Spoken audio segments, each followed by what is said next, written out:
You think you want clarity in an argument, but you don't. You want to win. Because deep disagreements have almost nothing to do with data. They have everything to do with self-preservation. Notice the quickened breath, the subtle micro-expressions, the sudden pressure behind your sternum. That physical tension isn't abstract thought. It is immediate threat detection. When a foundational idea is challenged, the confrontation is not aimed at your intellect. It's aimed directly at the integrity of who you believe you are. Your nervous system instantly activates what I call the identity defense instinct. The moment that instinct activates, true clarity disappears. Beliefs are not merely thoughts you possess. They are the psychological armor that protects your place in the world. Your entire system prepares to fight, not for the sake of truth, but for the sake of self-preservation. This instinct dictates that when a belief comes under pressure, the response is rarely reflective scrutiny. The response is immediate, intense solidification.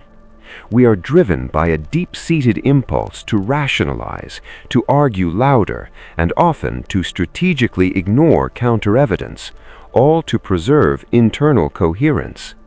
We build our identities by layering these foundational thoughts about what is right, what is moral, where we belong, and what the world demands of us.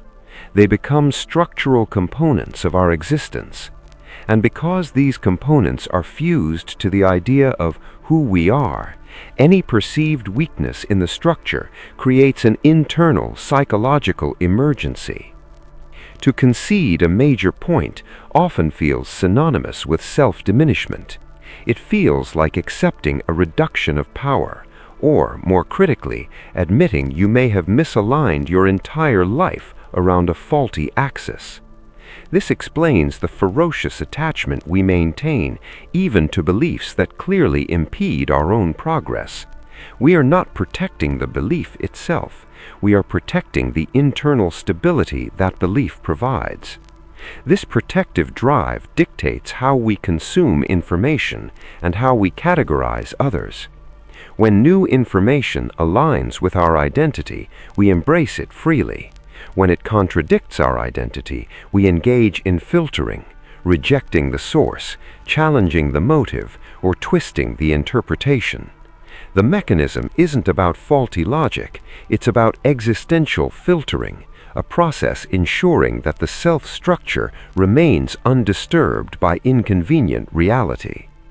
This instinct is also why group identification becomes so immediately defensive. If my core beliefs are shared by my tribe, then an attack on those beliefs is automatically processed as an attack on my belonging. The need for inclusion is ancient. To reject a shared identity component is to risk excommunication, and for the primal mind, that means peril. So we double down on the shared doctrine, reinforcing the wall of separation between us who are right and them who are wrong. This solidifies our place, irrespective of the objective accuracy of the doctrine. But what happens when this need for security constantly overrides the possibility of necessary change? We achieve stability at the expense of evolution. The pathway toward intellectual freedom requires decoupling your worth from your thoughts.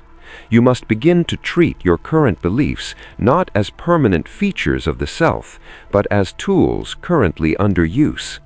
A tool can be broken, replaced, or simply laid down, and the hand holding it remains whole, functional, and unaffected by the flaw in the object.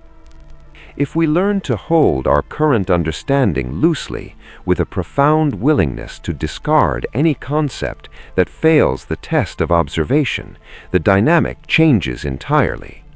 A challenge ceases to be a personal threat and transforms into a diagnostic service, a free analysis revealing the weak points in your current cognitive model. The real strength is found not in defending the current self, but in maintaining an unshakable openness to the self you have not yet become.